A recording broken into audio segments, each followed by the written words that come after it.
దేవుని పరిశుద్ధ నామమునకు ఘనత మహిమ ప్రభావములు కలుగునుగాక. హల్లెలూయా.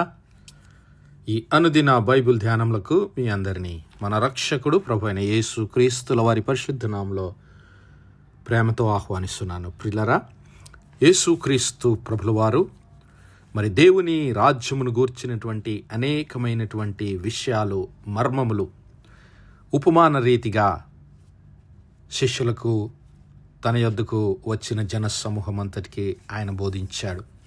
అందులో మరి ఒక గొప్ప మర్మము, క్రీస్తు ప్రభుల వారు దేవునికి, తన పిల్లలకు, దేవునికి తన ప్రజలకు, క్రీస్తు ప్రభుల వారికి సంగమునకు ఉన్నటువంటి ఆ గొప్ప సంబంధాన్ని మరి గొర్రెల కాపరికి ఉన్నటువంటి సంబంధంతో పోల్చి చెప్పడం మనం చూస్తున్నాం. పాత నిబంధన గ్రంథ కాలంలో తండ్రి అయిన దేవుడు, అలాగే నూతన నిబంధన గ్రంథ కాలంలో క్రీస్తు ప్రభుల వారు మరి సంఘమును, దేవుని ప్రజలను, దేవుని బిడ్డలను మరి గొర్రెలతో పోల్చడం మనం చూస్తున్నాం. మరి ఎందుకు దేవుడు ఆ విధంగా గొర్రెలతో దేవుని పిల్లలను పోలుస్తూ ఉన్నాడనటానికి కొన్ని మరి విషయాలను, కొన్ని పోలికలను, మరి గొర్రెల్లో ఉన్నటువంటి లక్షణాలను గురించి ధ్యానిస్తున్నాం. వాటిలో మొట్టమొదటిది, గొర్రెలు మరి కాపరి మీద ఆధారపడి ఉండేటువంటి బలహీనమైనటువంటి జీవులై ఉంటున్నాయి. మరి నీవు నేను కూడా దేవుని మీద ఆధారపడి ఉండాలని దేవుడు కోరుకుంటూ ఉన్నాడు. రెండవదిగా, అవి ఎంతో భయముతో జీవించేటటువంటివి. మరి క్రూర మృగములను బట్టి, ఇంకా ఆపదలను బట్టి తొందరగా భయపడి చెదిరిపోయేటటువంటి జీవులు. అలానే మానవుడు కూడా శత్రువైనటువంటి సాతానుకు, మరణానికి భయపడుతూ జీవిస్తున్నప్పుడు దేవుడు తన ప్రియ కుమారుడైన క్రీస్తు ప్రభుల వారిని కాపరిగా వారి కొరకు పంపించాడు. ఇక మూడవదిగా చూద్దాం ప్రియులారా, యోహాను సువార్త 10వ అధ్యాయం మొదటి నుంచి చదువుకుందాం. గొర్రెల దొడ్డిలో ద్వారమున ప్రవేశించక వేరొక మార్గమున ఎక్కువాడు దొంగయు దోచుకొనివాడునై ఉన్నాడు. ద్వారమున ప్రవేశించువాడు గొర్రెల కాపరి, అతనికి ద్వారపాలకుడు తలుపు తీయును. గొర్రెలు అతని స్వరము వినును.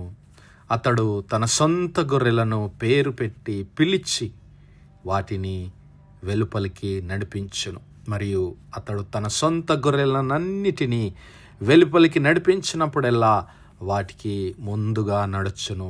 గొర్రెలు అతని స్వరమును ఎరుగును గనుక అవి అతనిని వెంబడించును. అన్యుల స్వరమును అవి ఎరుగవు గనుక అన్యుని ఎంత మాత్రమును వెంబడింపక వాని యొద్ద నుండి పారిపోవునని నీతో నిశ్చయముగా చెప్పుచున్నానని వారితో నేను. దేవుని నామానికి మహిమ కలుగునుగాక. ప్రియులారా, ఇక్కడ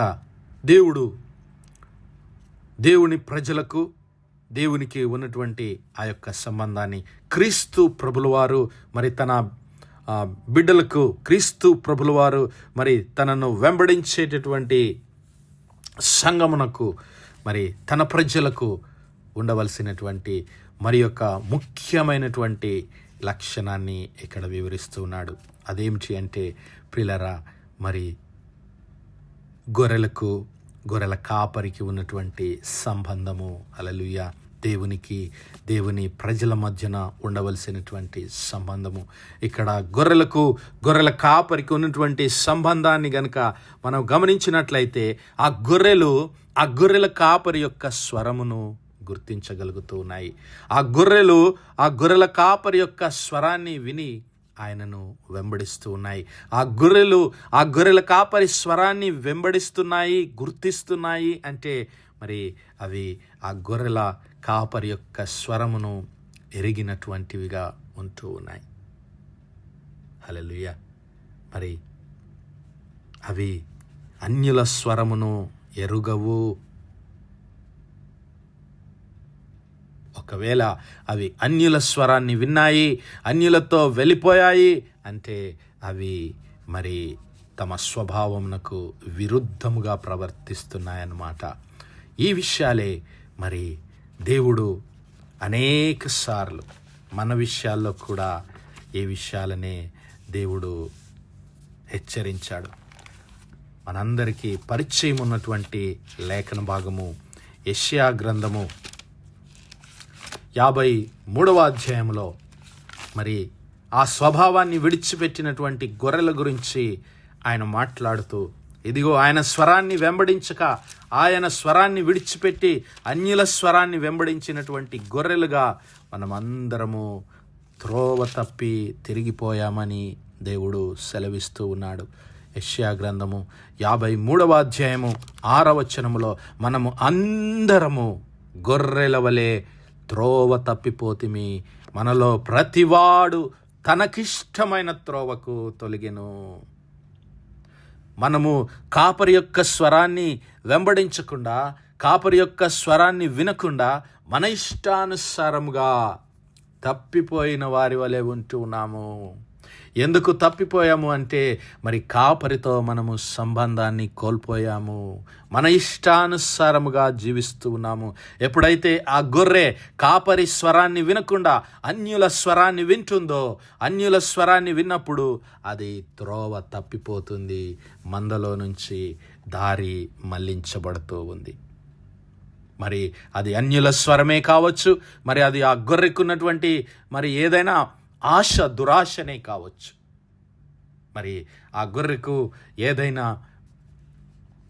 గొర్రెలో వచ్చినటువంటి ఆశ చేత అది త్రోవ విడిచిపోతుంది. అప్పుడు అది మరి శత్రువు చేతికి చిక్కడమో, ముళ్ళ పొదల్లో ఇరుక్కుపోవడమో, లేదంటే మరి క్రూర మృగములకు అప్పగించబడటమో జరుగుతూ ఉన్నది. కారణం ఏమిటి అంటే, నా సహోదరుడా, నా సహోదరి, ఆ గొర్రె ఆ కాపరితో ఉన్నటువంటి సంబంధంలో నుంచి ప్రక్కకు తొలగిపోతూ ఉన్నది. ఎప్పుడైతే ఆ ప్రక్కకు అది తొలగిపోతూ ఉందో, ఎప్పుడైతే అది మరి తన ఇష్టానుసారంగా అన్య స్వరాన్ని వింటూ ఉందో, అప్పుడు అది త్రోవ తప్పి అపాయంలో, ఆపదలలో పడిపోతూ ఉంది. అందుకే దేవుడు అంటాడు యెషయా ప్రవక్తల ద్వారా 1వ అధ్యాయంలో, ఇదిగో యెహోవా మాటలాడుచున్నాడు, ఆకాశమా ఆలకించుము, భూమి చెవియొగ్గుము, నేను పిల్లలను పెంచి గొప్పవారినిగా చేసి తిని వారు నా మీద తిరుగుబడి ఉన్నారు. ఆ ఇశ్రాయేలు ప్రజలను నేను పెంచి పెద్దవారిగా గొప్పవారిగా చేసి తిని వారు నా మీద తిరగబడుతూ ఉన్నారు. ఎద్దు తన కామాందు నెరుగును, గాడిద తన సొంత వాని దొడ్డి తెలుసుకొనును. అలాగే మరి యేసయ్య అన్నాడు, నా గొర్రెలు నా స్వరాన్ని వింటాయి. కానీ ఇక్కడ మరి ఇశ్రాయేలు ప్రజలైనటువంటి నా జనులు, ఇశ్రాయేలు అయినటువంటి నా ప్రజలకు తెలివి లేదు, నా జనులు యోచింపరు, నా జనులు యోచింపరు. వారేం చేశారంటే వారిష్టానుసారంగా దారి తప్పి తమకిష్టమైనటువంటి త్రోవలలో ప్రతివాడు, మనమందరము గొర్రెల వలె త్రోవ తప్పిపోతిమి, మనలో ప్రతివాడు తనకిష్టమైన త్రోవకు తొలగిపోతూ ఉన్నాడు. అయితే ఆ తొలగిపోయినటువంటి గొర్రెలను రక్షించడానికి క్రీస్తు ప్రభుల వారు ఈ లోక రక్షకుడుగా వచ్చాడు. కానీ మరి ఆ చెదిరిపోయిన గొర్రెల దేవుని స్వరాన్ని వినక, ఆయన స్వరాన్ని, ఆయన అనుగ్రహించేటటువంటి పాప క్షమాపణను ఒప్పుకొనక తమ ఇష్టానుసారంగా జీవించేటటువంటి వారి కొరకు మరి దేవుడు తన తీర్పును సిద్ధపరుచున్నాడు. ఏ గొర్రెలైతే దేవుని స్వరాన్ని వినకుండా ఆయనపై తిరుగుబాటు చేస్తూ ఉన్నాయో, ఏ గొర్రెలైతే, ఏ ప్రజలైతే ఆయన స్వరాన్ని వినకుండా అన్యుల స్వరాన్ని వింటూ వెళ్ళిపోతున్నారో వారికి మరి దేవుడు తీర్పును సిద్ధపరిచాడు. ఇర్మియా గ్రంథము 7వ అధ్యాయము 12వ వచనం నుంచి చూద్దాం. పూర్వమున నేను నా నామము నిలిపిన షిలోహునందున్న నా స్థలమునకు పోయి విచారణ చేయుడి. షిలోహు ప్రిలరా, ఇశ్రాయేలు ప్రజలు మరి ఆ యొక్క యెహోషువ కాలంలో కనాను దేశంలో దేవుని మందిరమును, దేవుని ప్రత్యక్ష గుడారమును నిర్మించినటువంటి స్థలము, దేవుని మందిరాన్ని నిర్మించినటువంటి స్థలము, దేవుని మహిమను నిలిపినటువంటి స్థలము. అయితే నేను పూర్వము నా నామము నిలిపిన షిలోహునందున్న నా స్థలమునకు పోయి విచారణ చేయుడి. ఇశ్రాయేలీయులైన నా జనుల దుష్టత్వమును బట్టి నేను దానికి చేసిన కార్యము చూడుడి. ఇదే యెహోవా వాక్కు. దేవుడు దానికి ఏం చేశాడంటే, ఆ ఫిలిష్తీయులు వచ్చి మరి ఎప్పుడైతే ఇశ్రాయేలు ప్రజలు తమ ఇష్టానుసారముగా దేవునిపై తిరుగుబాటు చేసి అన్య దేవతల వైపు వారు వెళ్ళిపోయారో, ఈ సృష్టిని పూజించడం మొదలుపెట్టారో, విగ్రహారాధన మొదలుపెట్టారో, అప్పుడు మరి దేవుడు వారికి తీర్పును అనుగ్రహించాడు. ఆ ఫిలిష్తీయుల చేతికి వారిని అప్పగించాడు. ఆ ఫిలిష్తీయులు దేవుని మందసాన్ని తీసుకొని వెళ్ళిపోయారు. మొదటి సమూయేలు గ్రంథం 4వ అధ్యాయంలో మనం ఈ విషయాలన్నీ చూడగలుగుతాం. ఆ యొక్క మరి ఫిలిష్తీయులు ఇశ్రాయేలీల పైన యుద్ధాన్ని చేసి మరి దేవుని మందసాన్ని తీసుకొని పోవడమే కాదు, ఇశ్రాయేలు ప్రజలందరినీ మరి దరిదాపు 30,000 మందిని వారు చంపడం అక్కడ చూస్తున్నాం. మొదటి సమూయేలు గ్రంథము 4వ అధ్యాయము. ఫిలిష్తీయులు యుద్ధము చేయగా ఇశ్రాయేలీయులు ఓడిపోయి అందరూ తమ డేరాలకు పరిగెత్తుకొని వచ్చిరి. అప్పుడు అత్యధికమైన వధ జరిగెను. ఇశ్రాయేలీయులలో 30,000 కాల్బలము కూలెను, మరియు దేవుని మందస్సము పట్టబడెను. అది కాకను హోఫ్ని, ఫీనెహాసులను, ఏలియా యాజకుడైనటువంటి ఏలియా యొక్క 2 కుమారులు హతులైరి. దేవునామానికి మహిమ కలుగును గాక. పిల్లరా, ఆ ఇశ్రాయేలు ప్రజలు చేసినటువంటి ఆ తిరుగుబాటును బట్టి మరి దేవుడు అక్కడ వారిని శత్రువుల చేతికి అప్పగించాడు. అంతేకాదు పిల్లరా, ఏలీ కోడలగు ఫీనెహాసు భార్యకు అప్పటికి గర్భము కలిగి కడుప్రొద్దులై ఉండగా దేవుని యొక్క మందస్సము పట్టబడిననియు తన మామయు తన పెనిమిటియు చనిపోయిరనియు ఆమె విని నొప్పులు తగిలి మోకాళ్ళ మీదికి కృంగి ప్రసవమాయను. ఏలీ యొక్క కుమారులే కాదు, ఏలీ కూడా ఆ యుద్ధంలో చనిపోయాడు. యుద్ధంలో ఇద్దరు మరి ఆ యొక్క యుద్ధంలో ఏలీ 2 కుమారులు చనిపోయాడనే వార్త ఎప్పుడైతే ఏలీకి వినబడిందో, దేవుని మందస్సము పట్టబడిందని మాట ఎప్పుడైతే ఏలీ విన్నాడో, దేవుని మందస్సమును మాట అతడు పలుకగానే ఏలీ ద్వారము దగ్గరనున్న పీఠము మీద నుండి వెనుకకు పడి మెడ విరిగి చనిపోయాను.